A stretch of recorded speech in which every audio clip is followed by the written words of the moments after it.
Hello students, coding करना समय आप लोगों का स्वागत है। तो आज हम एक सी लैंग्वेज का क्वेश्चन करने वाले हैं और अगर आपको सी लैंग्वेज सीखना है तो हमारे चैनल के प्लेलिस्ट में जाए और सी लैंग्वेज सीखना आज से स्टार्ट कीजिए और जो लोग भी सीखना चाहते हैं उनसे शेयर ज़रूर कीजिएगा। तो आज का हमारा क्वेश्चन है write a program to print this series, मतलब कि इस सीरीज को हमें आउटपुट आना चाहिए, ऐसा कुछ हमें आउटपुट आना चाहिए और इस सभी आउटपुट का सम भी होना चाहिए। ठीक है, तो ये आउटपुट आना चाहिए और उस आउटपुट को ऐड करके भी आना चाहिए।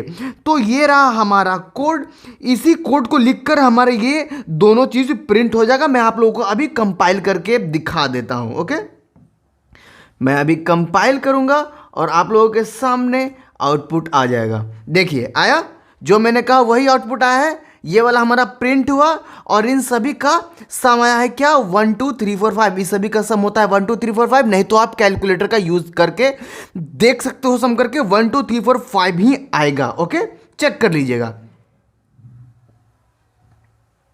तो अब हम लोग क्या करते हैं, अब हम लोग इसे ड्राई रन करके समझेंगे कि कैसे ये कोड रन कर रहा है, तभी आप लोग समझ पाओगे। मैं आप लोगों की सुविधा के लिए यहाँ पे लिख देता हूँ पहले ही। आई का वैल्यू मेरा 1 है, ठीक है, 1 जो मैंने यहाँ पे डिक्लेयर किया है, आई इज इक्वल टू 1। ठीक है, ये सब चीज़ें आगे काम आएंगी, याद रखना पड़ेगा, नहीं तो मैं यहाँ पे लिख देता हूँ और आपको आसानी रहेगी। जे का वैल्यू मैंने क्या दिया है, यहाँ पे 1 दिया है, यहाँ पे आप लोग को दिख रहा होगा। तो जे का वैल्यू मैंने 1 दिया है तो मैं 1 लिख देता हूँ। ठीक है, उसके बाद क्या है, हमारा टी है। ठीक है, टी का वैल्यू मैंने क्या दिया है, टी का वैल्यू मैंने दिया है 0 और हमारे पास एक और वैल्यू है सम। ठीक है, सम का वैल्यू मैंने क्या दिया है 0। तो ये 4 वैल्यू हमने पुट किए हैं। इन्हीं 4 वैल्यू हमेशा हमारा वैल्यू चेंज होगा और चेंज हो के जो हमारा आउटपुट आएगा, तो वो कैसे कैसे आएगा, बस तुरंत आप लोगों को समझ में आ जाएगा। तो सबसे पहले मेन फंक्शन में आने के बाद हमारा फॉर लूप चलेगा।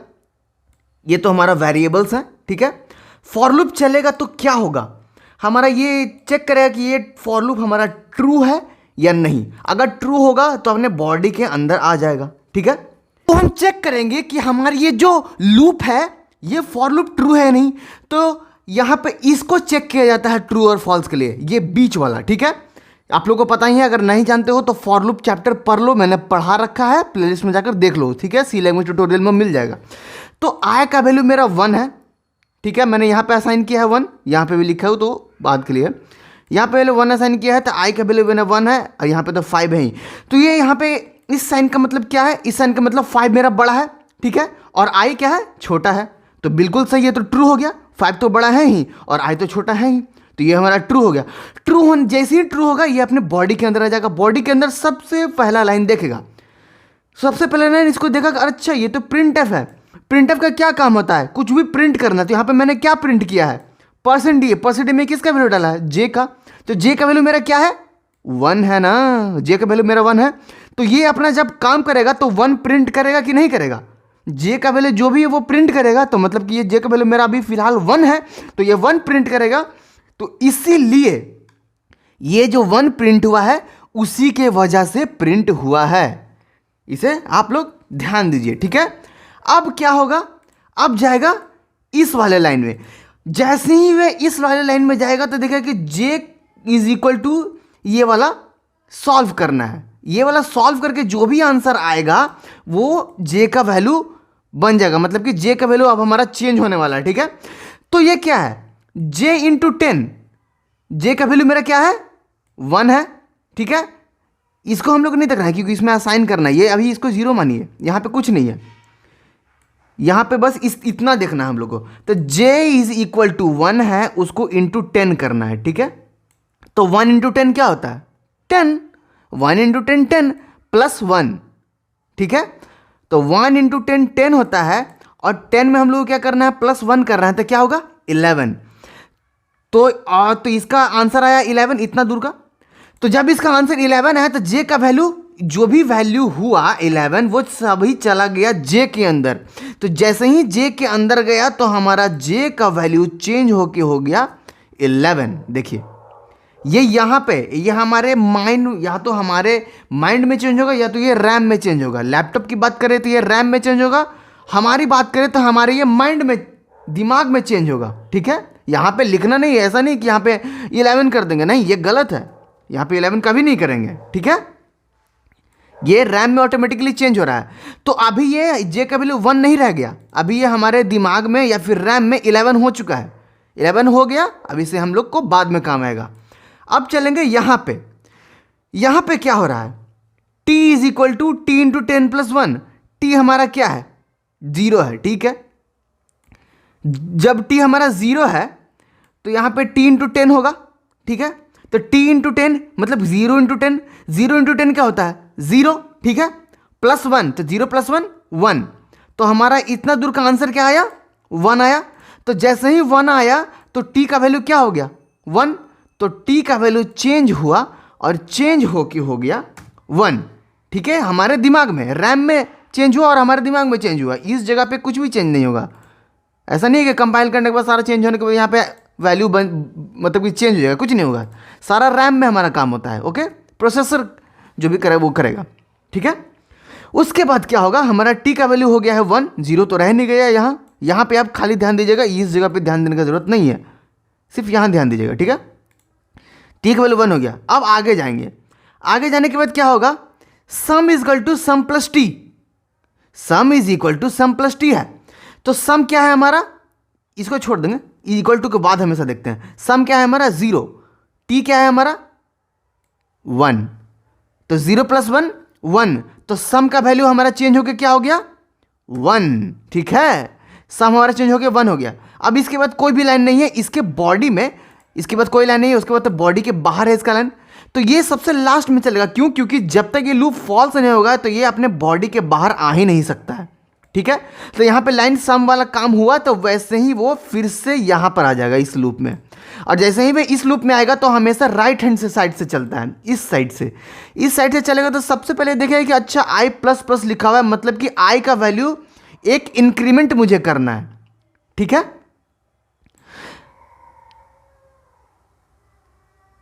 ओ सॉरी स्टूडेंट्स, यहाँ पे ये 11 जो वैल्यू हुआ था ना, वो यहाँ पे आई में थोड़े, वो तो जे का वैल्यू मेरा चेंज हुआ था ना, तो वो जे में जाएगा। कन्फ्यूजन आई जे में हो गया था, दोनों सेम लग रहा है देखने में, इसलिए।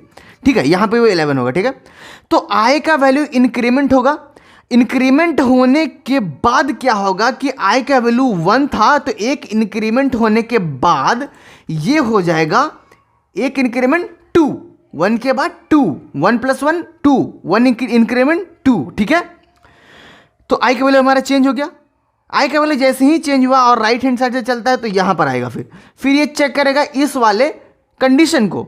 आई का वैल्यू हमारा 2 हो चुका है, तो जैसे ही हमारा आई का वैल्यू 2 हो चुका है तो इसको ये चेक करेगा, तो अभी भी ये ट्रू ही है हमारा, क्योंकि ये 5 को बड़ा बता रहा है और आई तो ऑब्वियसली छोटा है क्योंकि वो 2 है, तो ये हमारा ट्रू हो गया।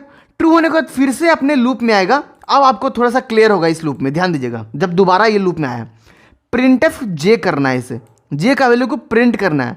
जे का वैल्यू क्या है मेरा 11 हुआ था ना, इसको करने के बाद जब पिछली बार हमने इसे सॉल्व किया था तो जे का वैल्यू मेरा 11 हुआ था ना, मैंने आई बोल दिया था लेकिन वो जे था, सॉरी, इसके लिए मैं माफ़ी चाहूँगा। तो जे का वैल्यू मेरे 11 है, तो जे का वैल्यू ये प्रिंट करेगा। तो ये जो कंपाइल जो हुआ है, सॉरी ये नहीं, ये गलत है, मैं फिर से कंपाइल करता हूँ। तो मैंने इसे कंपाइल किया, कंपाइल होने के बाद जो ये 11 जो आया है वो उसी के वजह से आया है, समझे। अब जे का वैल्यू 11 हुआ था ना, इसी वजह से यहाँ पे 11 पुट हुआ है, समझ गए। अब आगे, अब क्या होगा, फिर से इस लाइन का काम खत्म हुआ, फिर से इस लाइन में आएगा।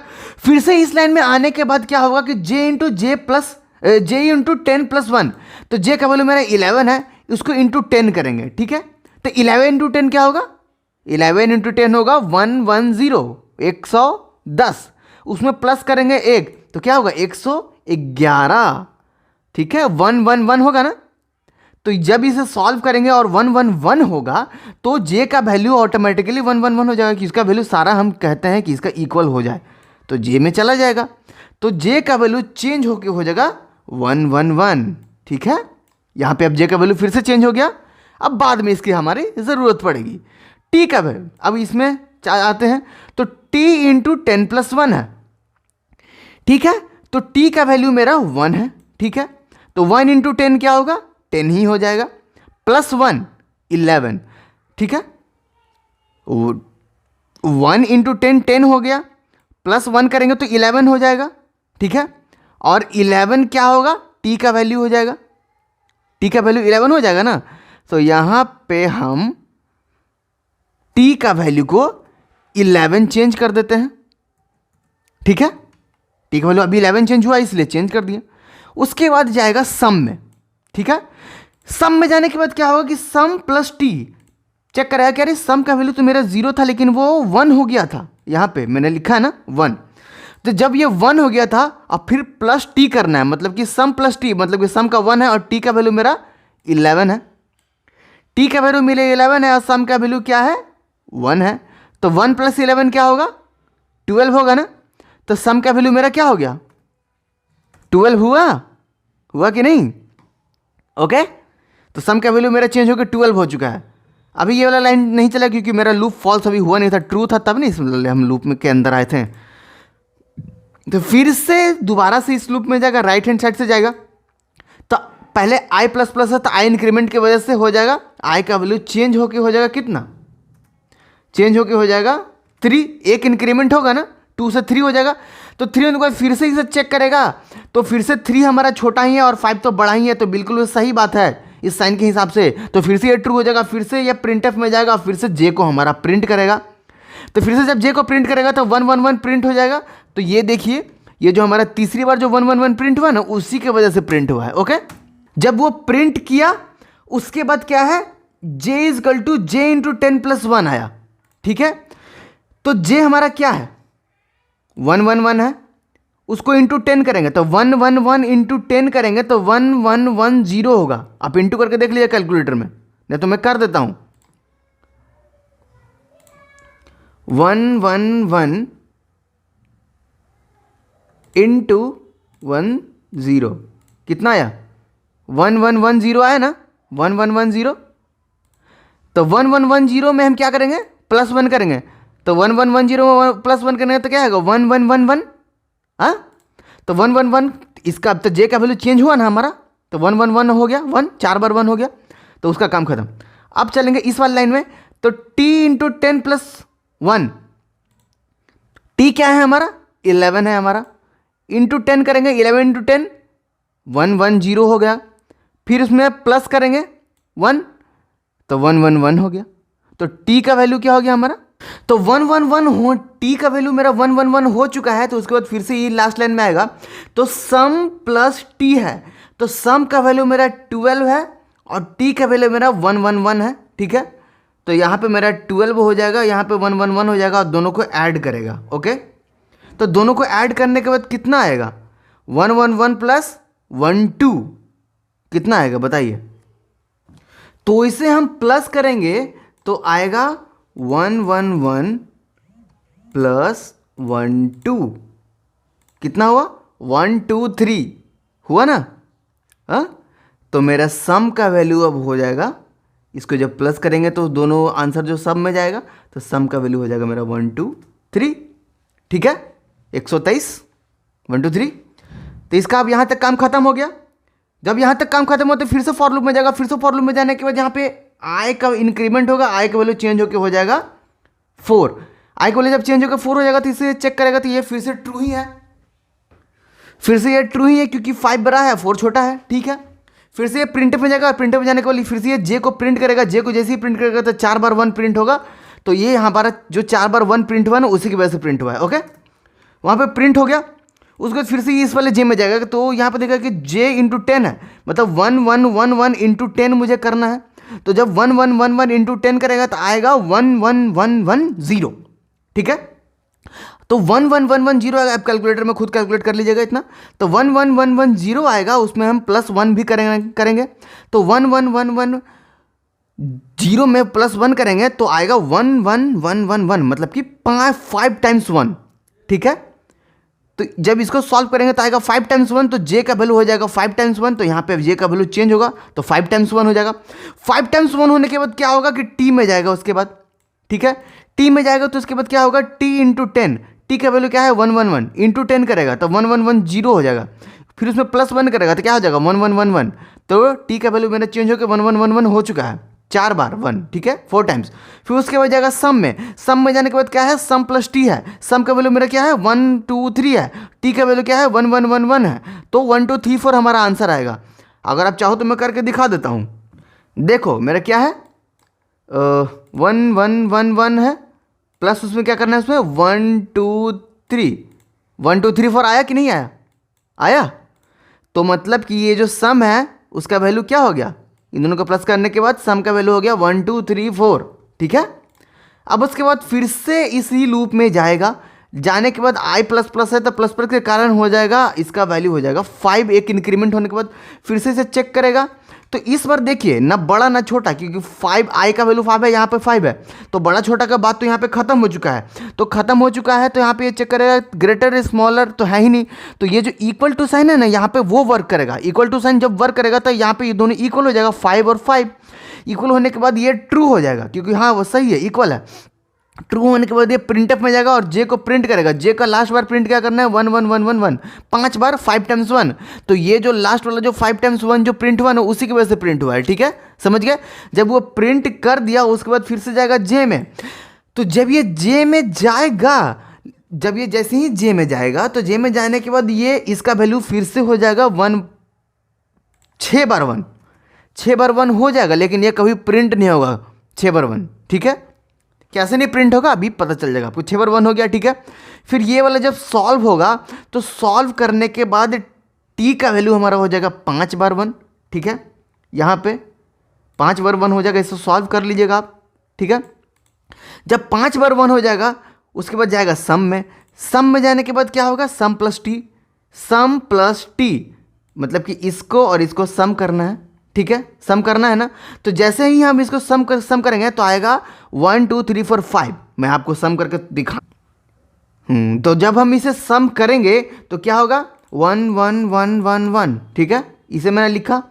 उसके बाद प्लस क्या करना है 1 2 3 4, 1 2 3 4, कितना आया 1 2 3 4 5 आया कि नहीं। तो मतलब कि सम का वैल्यू अब मेरा चेंज हो गया 1 2 3 4 5, ठीक है हो गया। तो अभी भी लेकिन ये लूप तो फॉल्स हुआ नहीं था, ट्रू हुआ था तभी ना लूप के अंदर आए थे। तो फिर से इंक्रीमेंट में जाएंगे, आई का वैल्यू मेरा चेंज इंक्रीमेंट होने के बाद हो जाएगा 6, ठीक है। आई का वैल्यू मेरा 6 हो चुका है। तो जब मेरा आई का वैल्यू 6 हो गया तो इसके फिर से इसे चेक करेगा, तो चेक करने के बाद क्या होगा आई का वैल्यू 6 है, इसका तो वैल्यू 5 ही है, तो ये वाला ये जो साइन है इसको चेक करेगा तो आई 5 को बड़ा बता रहा है, लेकिन यहाँ पे आई हमारा बड़ा हो चुका है, तो ये तो फॉल्स हो गया। फिर इक्वल टू को चेक करेगा तो इक्वल टू है, दोनों इक्वल है कि नहीं, तो दोनों इक्वल भी नहीं है, ये 6 है ये 5 है, तो यहाँ पे ये हो जाएगा ये कंडीशन फॉल्स। तो जैसे ही ये कंडीशन फॉल्स होगा तो इस वाले बॉडी के अंदर वो जाएगा ही नहीं, ये डायरेक्टली यहाँ पर आ जाएगा, ठीक है। तो ये वाला जो सीरीज है, ये वाला सीरीज प्रिंट करने के बाद ये कहाँ आ गया, इस वाले लाइन में आ गया। तो इस वाले लाइन में जैसे ही आया तो ये देखेगा कि 10 सम इज प्रिंट करना और परसेंट डी प्रिंट करना, तो परसेंट डी तो कभी प्रिंट होगा नहीं, तो परसेंट डी में किसका वैल्यू लेगा, सम का वैल्यू मेरा कितना है 1 2 3 4 5, इसी के वजह से हमारा ये जो प्रिंट हुआ 1 2 3 4 5, द सम इज 1 2 3 4 5। अब आपको समझ में आया अच्छे से, हाँ समझे। तो अब आप लोग को समझ में आया कि ये 6 बार जो 1 हुआ था ये क्यों प्रिंट नहीं हुआ, इसलिए प्रिंट नहीं हुआ कि इसको ये प्रिंट किया, ठीक है। तो इस वाले लूप में ये अब क्यों जाएगा, ये फॉल्स हो चुका है, तो इसके अंदर वो जाएगा ही नहीं। तो जब ये जाएगा ही नहीं तो जे को प्रिंट करेगा ही नहीं, और जे को प्रिंट करेगा ही नहीं तो ये प्रिंट होगा नहीं, तो कहानी खत्म, दैट्स इट। फ्रेंड्स आपने एक चीज़ नोटिस किया होगा कि किसी भी वर्ड के बीच में प्लस नहीं आ रहा है कुछ इस तरीके से, उसमें प्लस ऐड करने के लिए बहुत ही आसान है। ये जो प्रिंटफ है, इस प्रिंटफ में जो ये वाला परसेंट डी है, परसेंट डी के बाद आपको सिर्फ प्लस साइन लगा देना है, तो ये साथ साथ प्लस भी प्रिंट करते जाएगा और आपका कोड कंप्लीट हो जाएगा। तो स्टूडेंट्स उम्मीद करता हूँ कि आप लोग को ये बिल्कुल अच्छे से समझ में आ गया होगा, और जिस भी आपके स्टूडेंट को आपके क्लासमेट को ये चीज़ें समझ में नहीं आती है सी लैंग्वेज, तो हमारे चैनल को शेयर जरूर कीजिएगा, इस वीडियो को शेयर जरूर कीजिएगा और चैनल को सब्सक्राइब कर लीजिए, क्योंकि ऐसी ही वीडियो हमेशा आती रहती है। और सी लैंग्वेज का लेक्चर हमारा चल रहा है, तो उसे देखना शुरू कीजिए अगर आपको सी लैंग्वेज सीखना है तो। अगर नहीं तो कोई बात नहीं, लेकिन सब्सक्राइब कर लीजिए, क्योंकि बहुत सारे अमेजिंग वीडियो आते रहते हैं। और जिन लोगों को भी अपने फैमिली को, फ्रेंड को, अपने जूनियर्स को सी लैंग्वेज सीखना है, तो उसे हमारा प्लेलिस्ट जरूर शेयर कीजिए, उन्हें बहुत बेनिफिट मिलेगी, आपको दुआ लगेगी। ओके, तो बस स्टूडेंट्स आज के लिए बस इतना ही। मिलते हैं हमारे नेक्स्ट वीडियो में, तब तक के लिए जय हिंद फ्रॉम कोडिंग कनासा।